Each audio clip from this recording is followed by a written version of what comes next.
The biggest marketing lesson I will share with you tonight is 7 words. People like us do things like this. And that is what the definition of culture is. The research shows that you're more likely to believe information, the exact same information, if it's presented to you from an in-group member, from a party member or a party leader.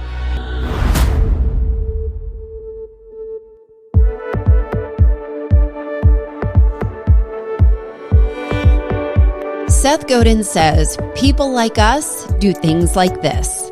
And once you hear this episode, you are never going to look at your decisions or your social groups the same. Did you know that every decision you make is largely influenced by the social groups where you identify? And I know you may push back on that and think, oh, no, I'm fully there. I'm an individual. I make my own decisions.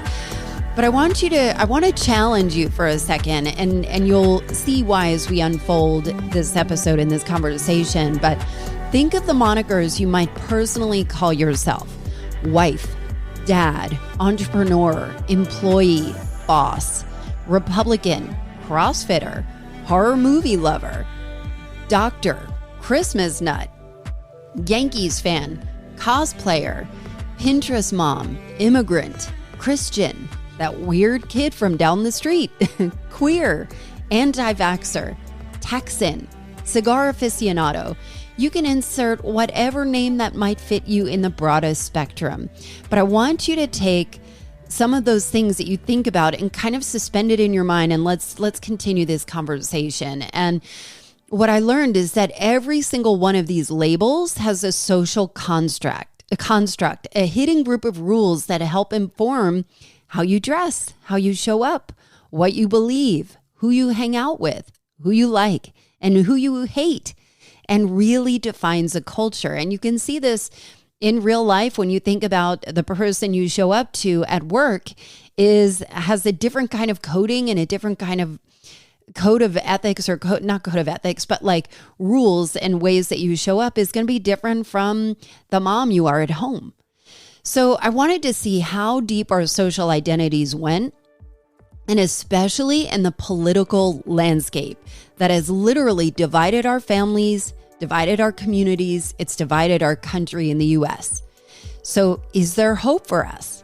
So I recently discovered Dr. J. Van Bavel. He is the co-author of the newly released Power of Us book. He is a professor at NYU.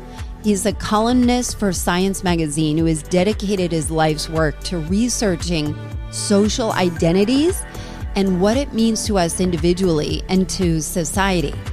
This is such an enlightening episode. Now, if you want to hear more personal takes on it, make sure you receive my emails by signing up at ALLISON'S. Here's my chat with Dr. J. Van Bavel. You have dedicated your studies and your practice to social identity. What is social identity? How do you define it? Well, most of us are aware that we have an individual identity. Who you are. We kind of think of ourselves like heroes in a book. And as you go through each change in the book, it's like a new chapter for you. But what we're often not aware of, at least we're not thinking about most of the time, is a huge part of our identity are our social identities. And so these are our connections to other people or groups, something that's bigger than us. And so this could be like your identity. For me, I have an identity as a father, as a professor, as a son, as a Canadian. All of these things come to mind and activate different understandings of the world. So when I'm at work, I might be thinking about myself as a professor and thinking about like, how do I get through the day? How am I successful at this? Who are my people I can trust? My in-group in that environment. But when I have to go pick up my kids from school, when I have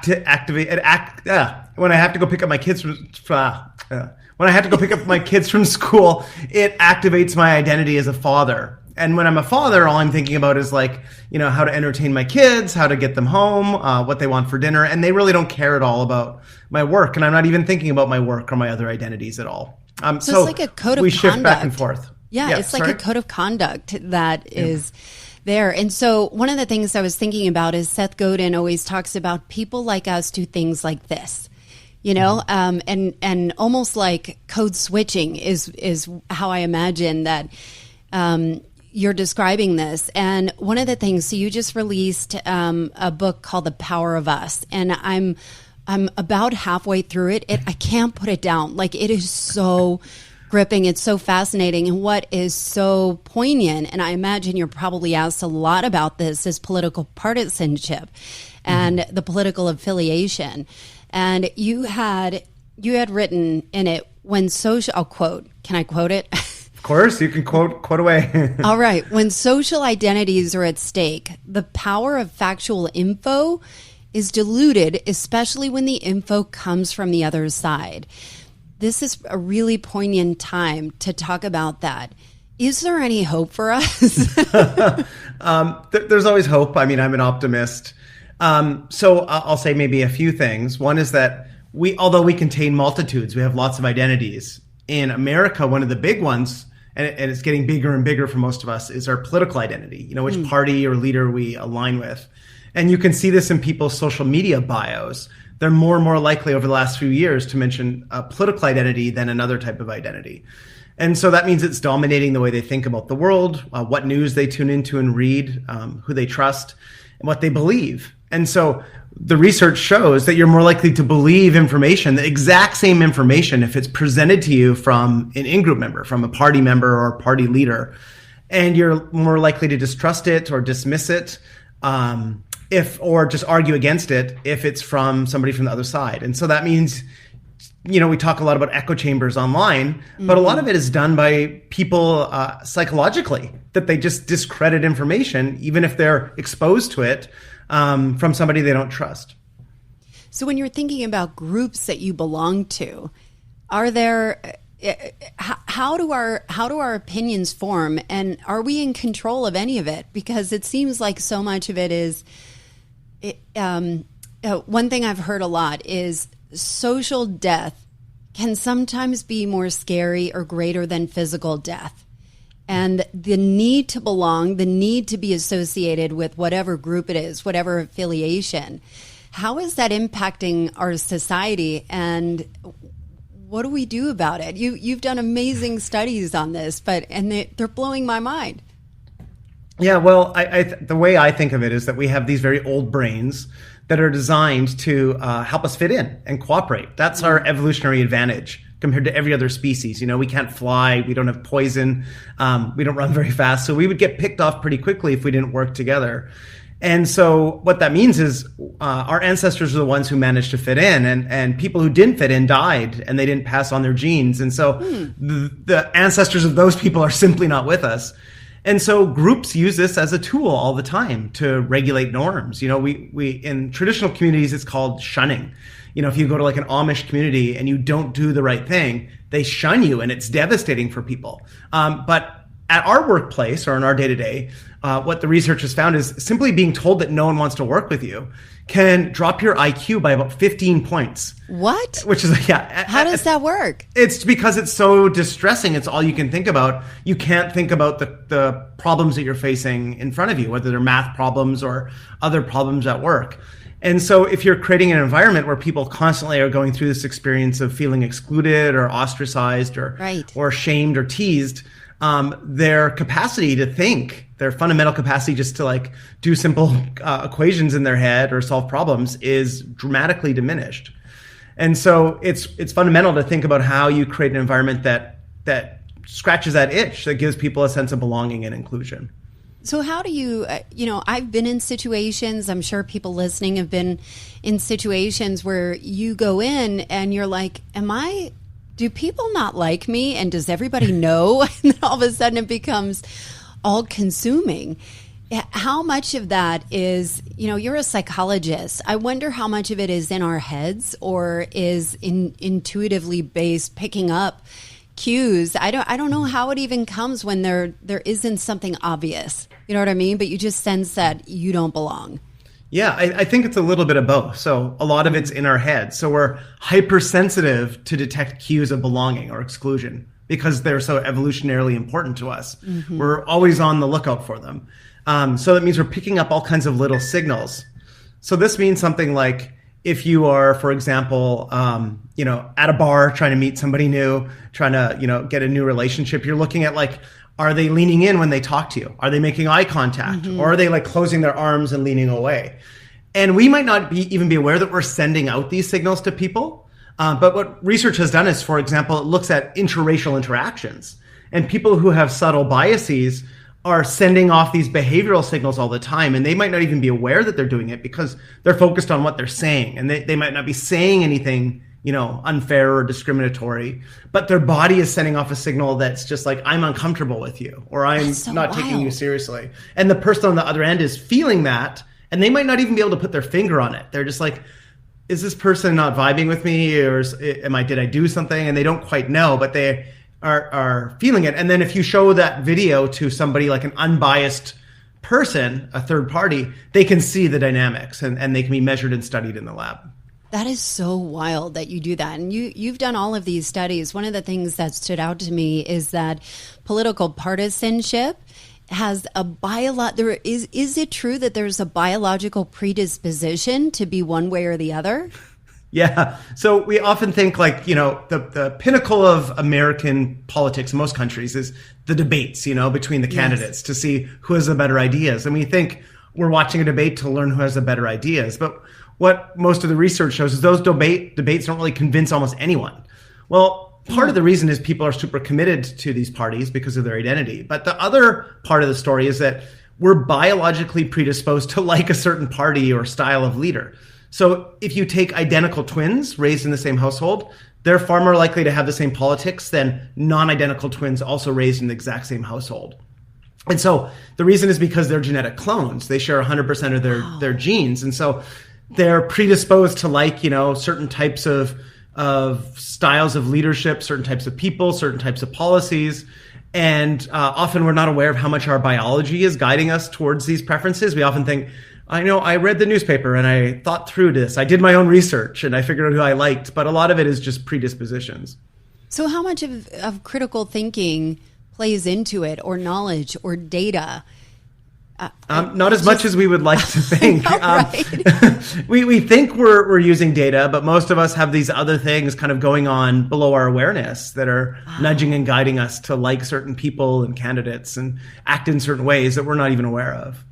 So are we present at all with this? It just seems like there's so much less autonomy in our own thought than we would have thought. And I guess as people, especially Americans and people who value individualism, where does that all play out?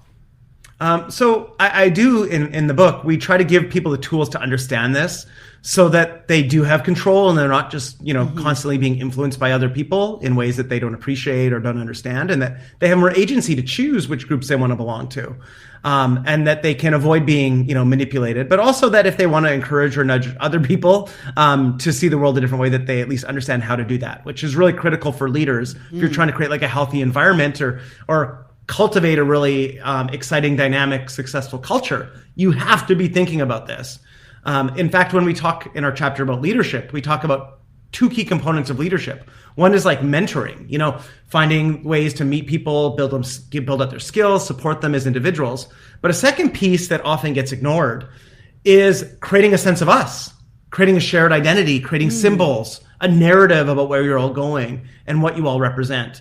And great leaders, transformative leaders, have done that throughout history. They kind of intuitively understand this. But what we try to do is give people the tools to understand how it works, what type of language is effective at this, so that they can bring it to the workplace, or whether they coach their daughter's soccer team or their CEO, that they have the tools to understand and use this for effective change.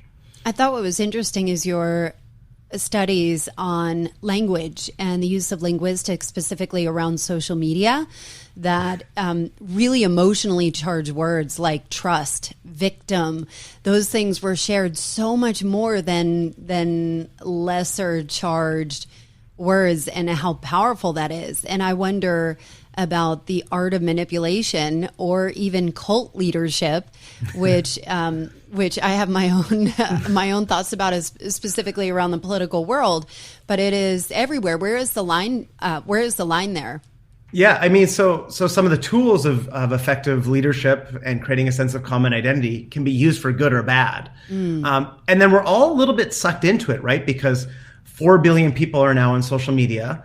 And the average social media user, I saw this statistic, scrolls through 300 feet of their news feed each day. So that means if you have like a iPhone like I do that's 6 inches tall, that means you've swiped down 600 times in a day. Wow. That's the height of the Statue of Liberty, by the way. And so certain things are going to pop out at you and grab your attention. And then you're more likely to click them, engage with them, share them. And so everybody's in this fight for your attention. That's why they call it the attention economy. And what we find is that moral emotional language, for every time you use a word that's moral emotional, it gets retweeted or shared about 15 to 20% more frequently. And if you load a bunch of those into your messages, you can really amp up whether or not your messages go viral. But what we also find, and this is where it kind of gets a little bit culty, is you might be doing that and you're getting all this positive feedback from every time you log in, you see your notifications are lighting up, your messages are getting spread, people are liking it. But if you look at the social networks of who shares it, it's only people who think like you. You start to alienate people who are different than you if you use that language. So normally when we talk about, let's say, politics, you can talk about it around, Thanksgiving's coming up. You can talk about the Thanksgiving dinner with your family. And if you start to like go on a bit of a rant, people start rolling their eyes, they excuse themselves from dinner. You get these like subtle signals that like you're losing a lot of the audience, you're alienating people. Online, you might not be seeing it because a lot of the structures are to like and share. A lot of times, unless people are really upset and post a comment, you just don't see the things that would be equivalent of like an eye roll. It's so fascinating to me. And on this topic of cults, you had talked about the Seventh-day Adventist experiment that you did. Would you mind sharing that? Yeah, so this was people's commitment to their groupthink is really astounding. Yeah, so this is where groups can go bad. And we have a chapter on cults, not just with real world cults like the Seventh-day Adventists, but with organizations like Enron and Bethlehem Steel, how they had cult-like dynamics. But what happens in these cults, and there's a couple great studies we talk about in our chapter on this, they're doomsday cults. And so that means they're predicting, a very specific day and time where the world is going to end. Seems like a recipe for failure. Yeah. It's a recipe for the cult to be fail. And most of us know this is going to be foolish, and it gets in the news and we laugh at it. Well, there were couple of the studies, the psychologist actually joined and pretended to be cult members to be in the room at midnight to see what happened when the cult prophecy failed. And another one, it was economists who tried to pay people to take money, after the prophecy. They were going to give them hundreds of dollars in a few weeks, or they'd give them $5 now. And they were trying to say, are these cult members serious? Like, if they really think the world's going to end, they'll take $5 now. If they don't think the world's going to end, they'll say, well, I'll come back in 2 weeks and get several $100s from you. And any rational, investor would take that option. But almost every single cult member in that study took $5 now rather than a couple $100s a couple weeks from now. And people who were in a similar religion but were not predicting the end of the world took the $100, a couple weeks later. So this wasn't a matter of just being a religious type of person or something. This is really about the specific belief about the world ending. And of course, in the one cult where the psychologists were in the room when the world ended, they were supposed to end, it didn't end. And so what happens in that moment is these members of this cult are so committed to this belief that they're having like this immense cognitive dissonance in their brain about like, do I admit that this cult is actually a lie, a fraud, and I pick up my suitcase and leave, go back to my old life? Or is there a way for me to rationalize this that lets me stick in the group that I really care about? And the leader at that point at 3 a.m., 3 hours after the prophecy failed, came out and said, your beliefs are so powerful and you're so committed that you've saved the world. And so it allowed these cult members to feel like they were part of something special that made a big difference. And it allowed them to rationalize the fact that the prophecy was wrong. And when you're in a cult, you care so much about the people who stuck with the cult the longest were those who cared the most about the cult, but also people who had social support. So this is where a cult kind of goes bad, is if a lot of other people are reinforcing this false belief, it's easy for you to cling to it. But if you're just on your own and something's wrong, you'll update your thinking. It's really the social reinforcements that's critical to maintaining false beliefs and conspiracies. Wow. Dr. J, when QAnon comes out, is that like an amusement park for you? It's like a perfect case study. It's a funny thing about QAnon because 3 years ago, I was starting to study this conspiracy theories, and I would go talk into a university audience, full of really smart professors and PhD students, and I'd ask them, how many people have heard of Me Too? And every hand in the room goes up. Everybody's heard about Me Too. It's revolutionized every industry. And then I'd say, how many people know about QAnon? And maybe like one hand would go up out of 40 people. and no one had heard about it. And then I would tell them the statistics on this were that just as many people were posting about QAnon with the hashtag QAnon on social media as were posting with the hashtag #MeToo. And the whole Me Too movement started as a hashtag, right? Like, this is where people go to share these stories, to change things. No one was, even though just as many people are posting about QAnon, no one was really aware of it, outside the little bubble that it was in. Yeah. Yeah. Why is that? Well, it's partly because, at least in science a little bit, we're in a bubble. We're not hanging around conspiracy theorists, but to many people, these groups have infiltrated a lot of like mothers groups because they're concerned about pedophilia. I've seen these people in my neighborhood, store owners who put this stuff up on their store. And they had a lot of false prophecies over and over again that were falsified. And a lot of people continued to believe in them. And so it kind of goes to show you that, even with these modern groups, and this isn't just speculation from these older studies, these older cults, you can see the same thing with prophecies and conspiracy theory movements now, is that, the flat earthers, how many times has that been proven wrong? There's still a group of people who are flat earthers out there and deeply committed to it. Deeply committed to it. I don't know why they make me laugh. They're pretty harmless. That's like a conspiracy theory. I think that's true. I think that's true. I think it's because they're harmless. They make me laugh. Yeah. I don't know that I could talk to a flat earther, but I love learning about it. I'm curious about stereotypes. So stereotyping is something that is an easy shortcut for us to, quickly categorize something and be able to kind of move on. With the amount of information that we have, is stereotyping ever helpful, or is it only hurtful? How does this apply in your studies and in your world? Yeah, so stereotypes are kind of a necessary and natural part of the human mind. So it's useful to know that Canadians tend to speak English or maybe French if you're going to travel to Canada. Or if you're going to travel to Germany, it's used to know that Germans speak German. So you might want to catch up on your German if you meet somebody in a store to use the words you've learned. So those types of stereotypes are good. Where stereotypes go wrong is when we, attribute something really nasty to a group of people and then you interact with them and the person you're interacting with looks nothing like that or acts nothing like that. And this also happens, it turns out, in the political domain. So as bad as the political domain has gone in the U.S. with polarization, it turns out that people still overestimate how badly polarized other people are. So if a Republican is meeting a Democrat, they have these exaggerated stereotypes about what that person looks like and thinks and does and believes about them. And it turns out a lot of those are very wrong. And same with Democrats, their stereotypes of the average Republican tend to be very wrong. And so you have these kind of cartoons or caricatures, like if you are ever in a tourist area of a big city, they always have the little cartoonists who draw these exaggerated pictures of your face, highlighting all kind of your most prominent characteristics. That's very much like what's in your mind's eye for stereotypes about a lot of group. It's like these exaggerated pictures that aren't true. And if you think that this other group of people is really demonic because of the caricature you have in your head, then you won't interact with them. And this is where negative stereotypes are really bad. Mm-hmm. If you never interact with somebody who's a part of another group that you don't like, whether it's an ethnic, racial, religious group, you don't interact with them because you think it will go badly. You don't have a chance to ever falsify or prove your stereotypes wrong. Whereas, let's say I have a positive stereotype about a group, I'll interact with them and then I can learn, maybe that's untrue. Maybe it's overly generous. Mm-hmm. But if it's a negative stereotype, it's very hard to falsify because you avoid people like that. And so you can't really ever update your learning. But I think that in the political realm especially, it's been used as a very intentional tactic to be able to stereotype or use words like radical, use words like, really strong language, ultra conservative, radical left, whatever it is. And then all of a sudden it is so much easier to spread. It's a very convenient tool, but really dangerous to the human psyche and also our ability to connect with each other. So I'm curious about is there a way to reconnect and do it in a healthy way? Yeah, so this is where there's really interesting research. One of my, the most impressive set of studies I've seen on this finds that if you shatter the stereotype, you say this group of people actually doesn't hate you nearly as much as you think, then you're more willing to be open-minded and engage with them. And so you can literally just give accurate information about what that group believes. And since that accurate information will challenge my stereotype, it can open my mind.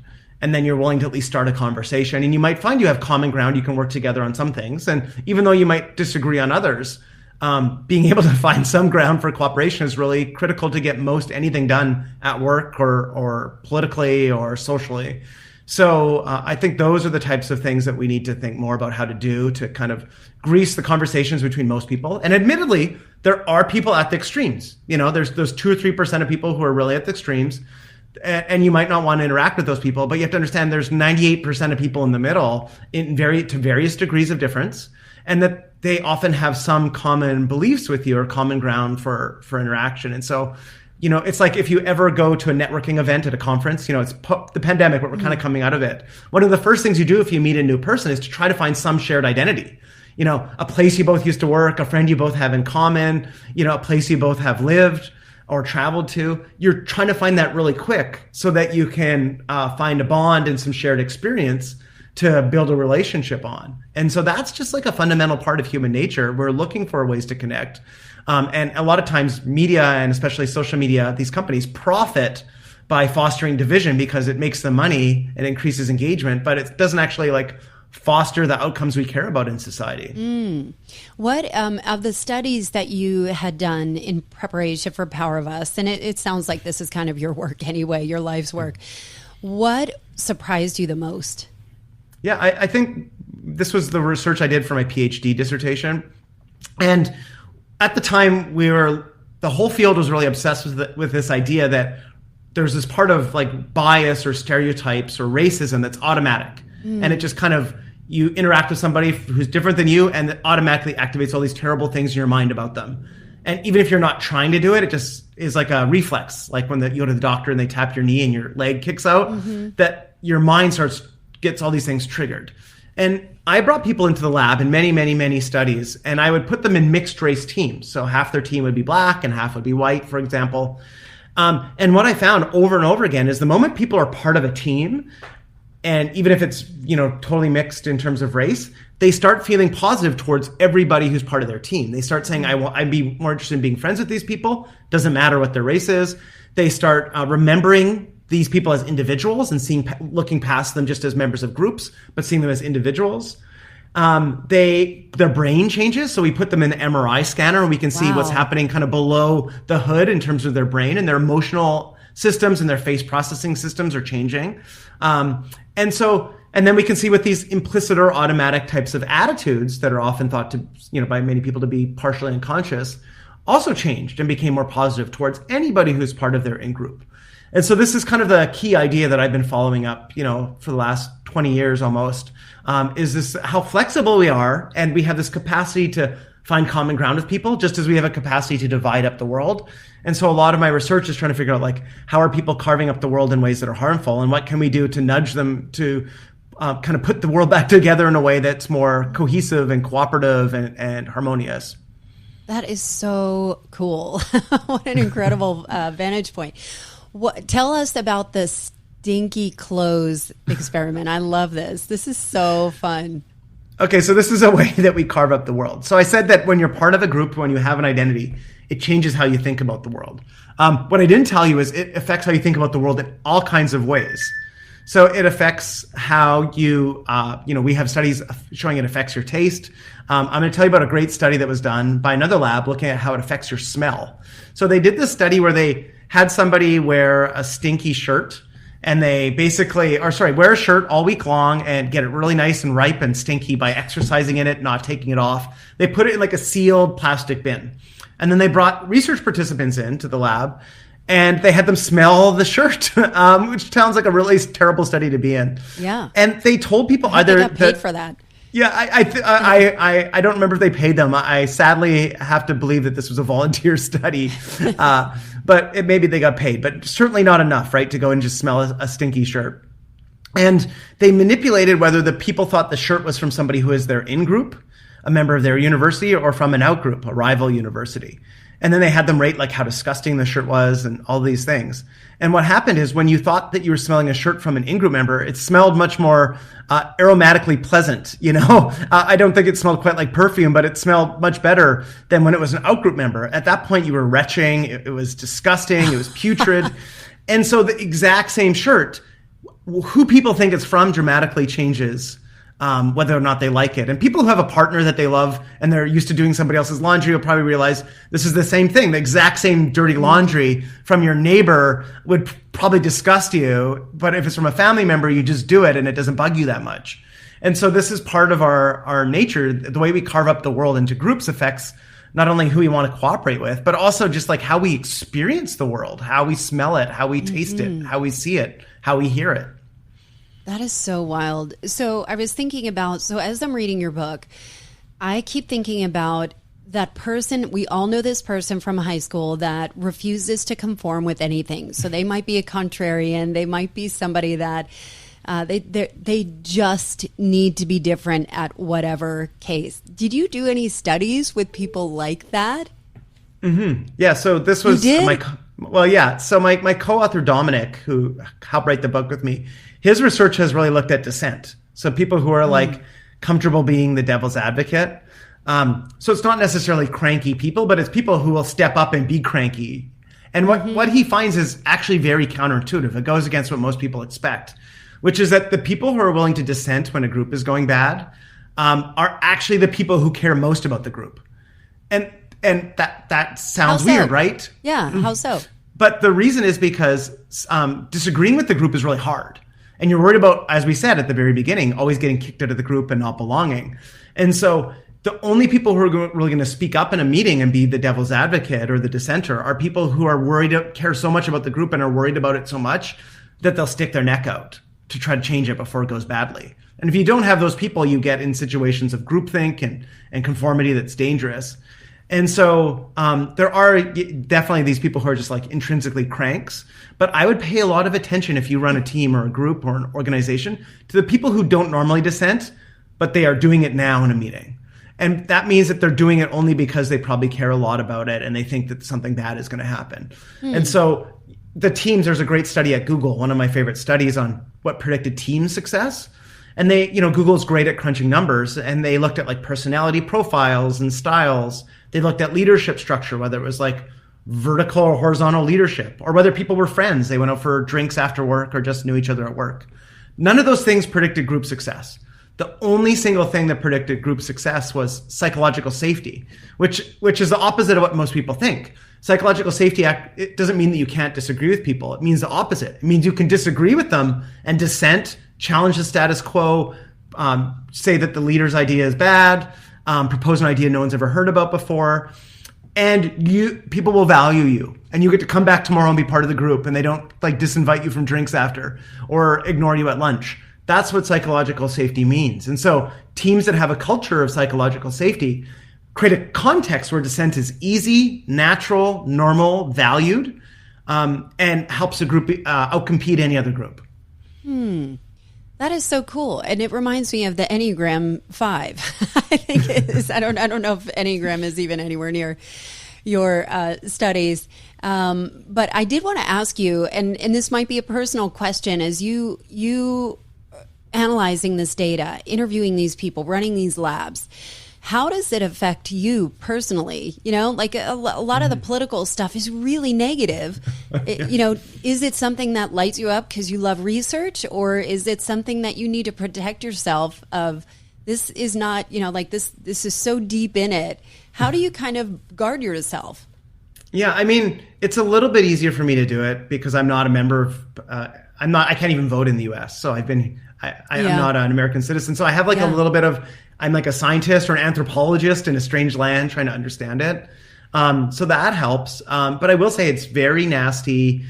If you go in the public and you talk about this stuff, there are always going to be extremists who come after you and insult you. I was on TV yesterday, and within minutes of being off TV live, I was getting emails criticizing how I looked and online conspiracy theorists criticizing me. So it's like you have to have like a thicker skin and understand a lot of times it's not personal. Some people are just so deep down the rabbit hole of whatever weird belief system they have that any reasonable perspective or any scientific evidence that disagrees with them is going to upset them, and they're going to think it's wrong and biased. And that's part of the mindset of people once they get into a conspiracy theory is if they think everybody is out to get them and the experts are out to manipulate them, then if you try to present evidence that they're wrong, you just become more evidence of the conspiracy theory in their mind. And so you have to understand that some people are going to be, most people are reasonable and nudgeable, and there's ways to reach them if you show respect and you're open-minded and present them with evidence. But there are kind of hardcore people in an extreme perspective that are just always going to be hard to reach. That's why I often compare them to the cult members, because even if you present evidence that shows the cult is entirely wrong, they're going to double down on it.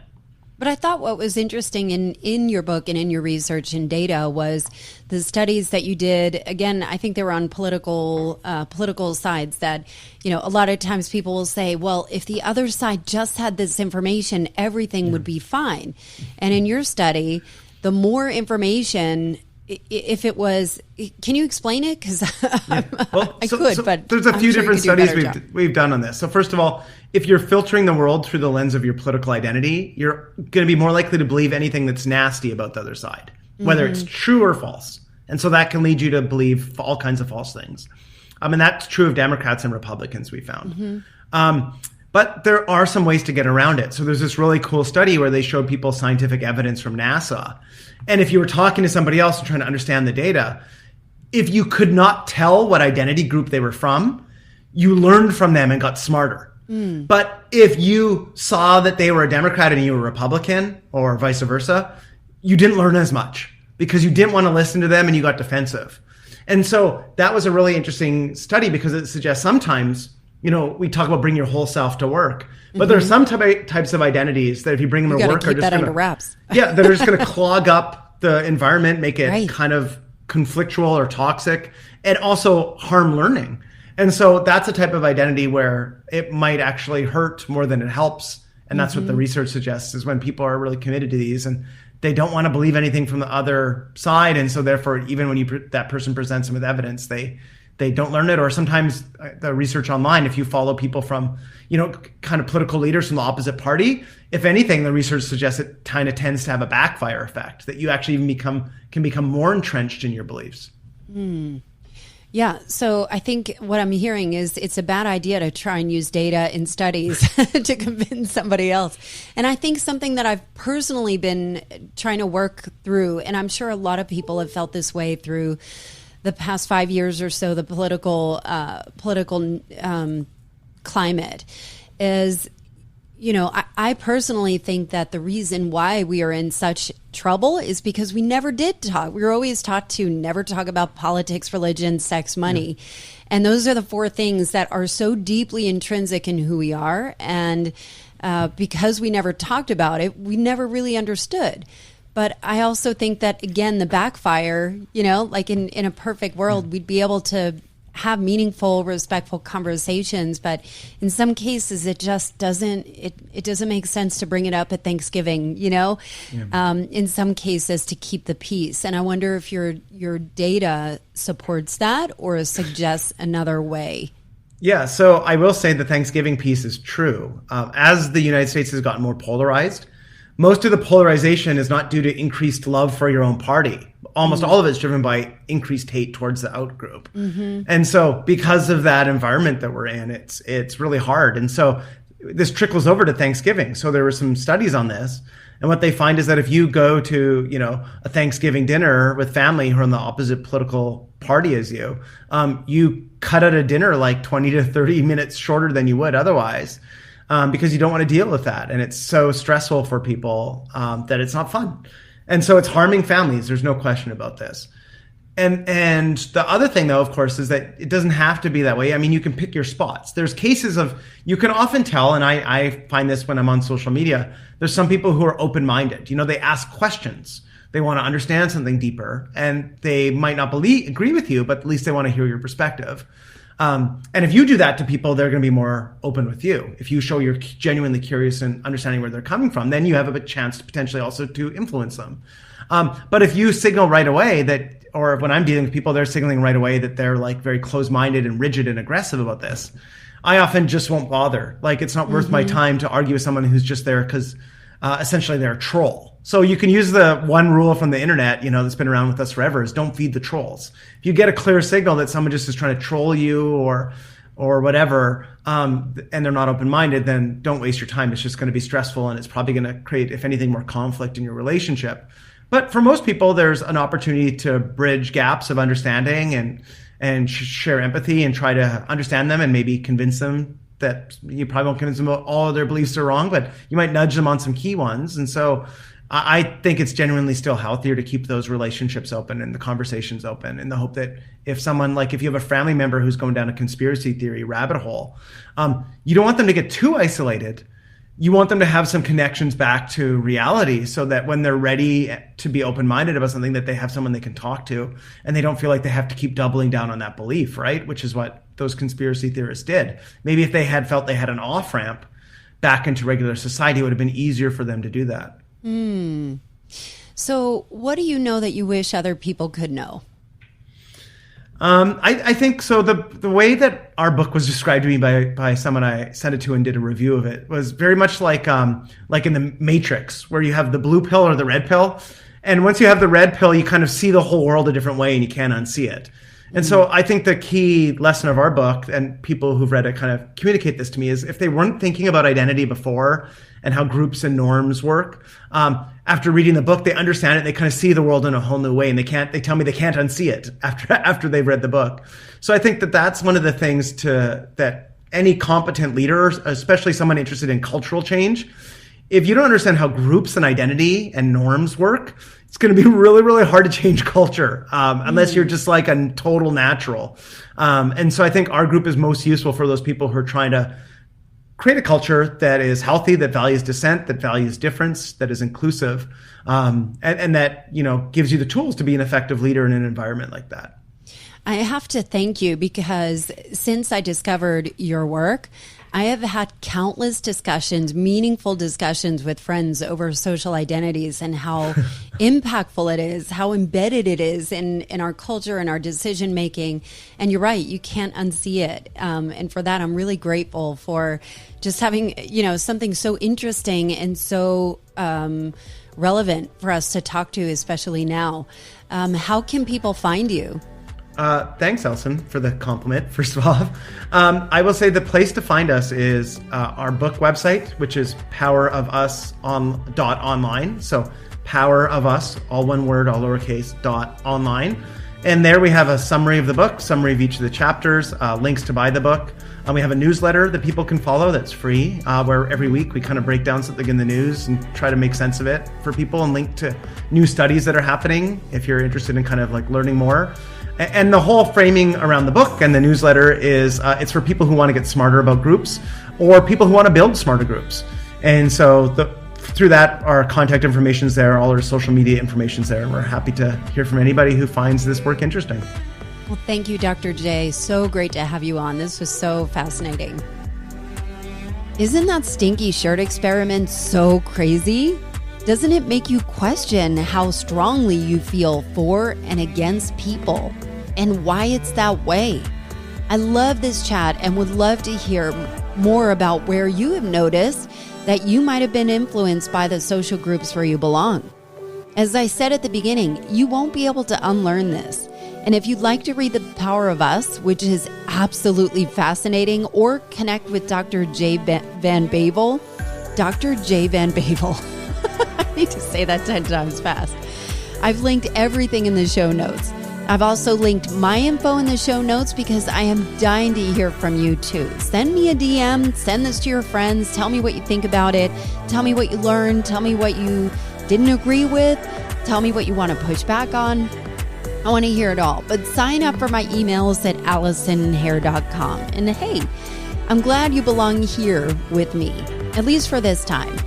Thanks for listening, and I'll see you next time.